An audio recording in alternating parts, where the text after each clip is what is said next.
And I think that's a good strategy. On the flip side of that, of a moment where you almost got killed, and that story exceeded all expectations, not at all what I was expecting. Is there one memory you always look back to and you say, I'm so proud that I was a part of that when it happened? I'll be talking about that when I'm 80 years old, or I go to bed and I think about that. I'm just so proud to have been a part of that one thing. I was part of a hostage rescue mission in 2007 that, I look back on it and go, hey, we actually saved an American life here, which, most of the time we're going out and we're taking enemy lives, which is okay. But, I'll probably look back and I think my kids think it's a pretty cool story that, there's not many hostage rescues that happened. And I was lucky enough to be a part of one, and we were able to rescue an engineer that was working in Afghanistan for many years. He had been taken by the Taliban, and we were able to locate him and go after at night and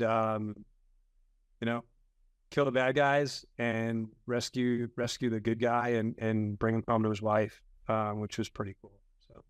So is that one of those, are you under nods? So you're going into like a Taliban or bad guy area and you got nods on with the lasers? Was it like out of a movie almost? Yeah, all these are, I think you could turn all these stories into movies, but yeah, this was, a full on,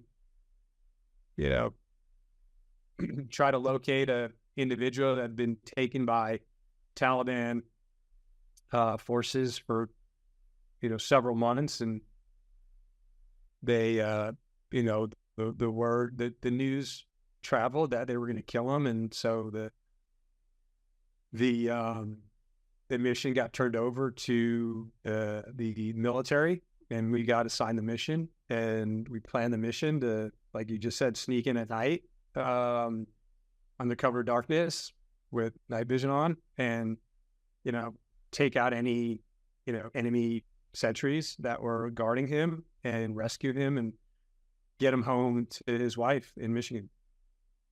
I interviewed a former SEAL Team 6 guy who was on a hostage rescue mission, I believe in 2016, 2015. It was one of those two. And he was talking about how the rules of engagement in a situation like that are essentially, your number one, if the hostage dies, the mission fails, right? So speed is your number one priority. And yeah. What was that? Hostage is the mission. Yeah. Right, exactly. And he was talking about when he did his, that the rules of engagement were essentially, we know the guys here are bad, and I'm paraphrasing. We know everyone in this compound's a bad guy except the hostage.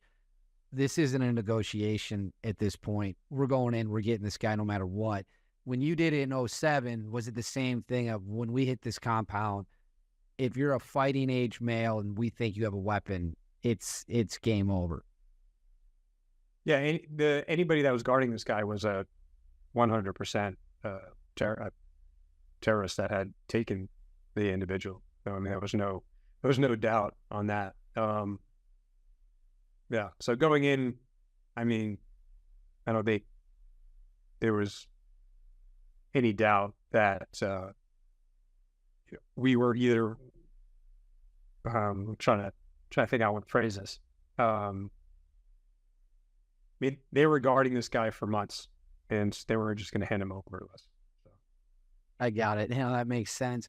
One of the things that fascinates me, and I only got 2 questions or so about this left. One of the things that fascinates me, obviously, is it seems like the SEAL Team 6 profile blew up post-Bin Laden raid. Obama openly talked about it. There's been multiple books written about it. It seems like, I didn't even know what it was before the Bin Laden raid. I was just a kid at the time. Do you think the attention that the Osama bin Laden raid brought overall has been positive or negative? Because I'm sure it's great for recruiting and interest in SEAL Team 6, but you also have people arguing about who shot bin Laden, what happened. There's a lot of, there's also a lot of negativity. So which overall do you think's won out? Yeah. I think there's a way to I think there's a way to tell the story. There's a way not to tell the story. So I think, me included, I don't love so much information out there. And I don't, there's information that is not going to hurt anybody. And then there's information that potentially could hurt individuals that are still serving.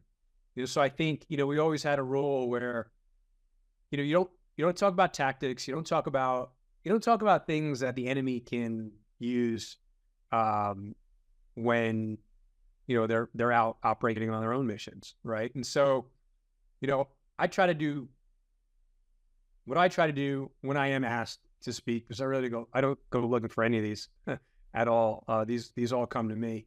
I try to be just very objective and just tell a story, really, because, the reason why got interested into the SEAL teams, or the reason I was interested in the SEAL teams, because I read every single book from Vietnam that was written. Those books weren't written after Vietnam. I may have ended up in the Army or in the Air Force or in the Marine Corps or something else, but I read stories on the SEAL teams and I thought, oh, wow, this is exactly what I want to do. And so, every time I put something out or I read something, I try to look at it in the lens of, this is a really good story. I'm glad this was put out there, and maybe it'll get others interested and tell about the real individual. What I don't like, and what, most of my buddies will tell you, is individuals that are often, beating their chests and telling you how good they are. And many times those individuals aren't the ones that you want to work with, for sure, or aren't the ones that really have been there and done that. Because I'll tell you, there's most of the individuals that have served 20 and 30 years and done 20 plus combat deployments.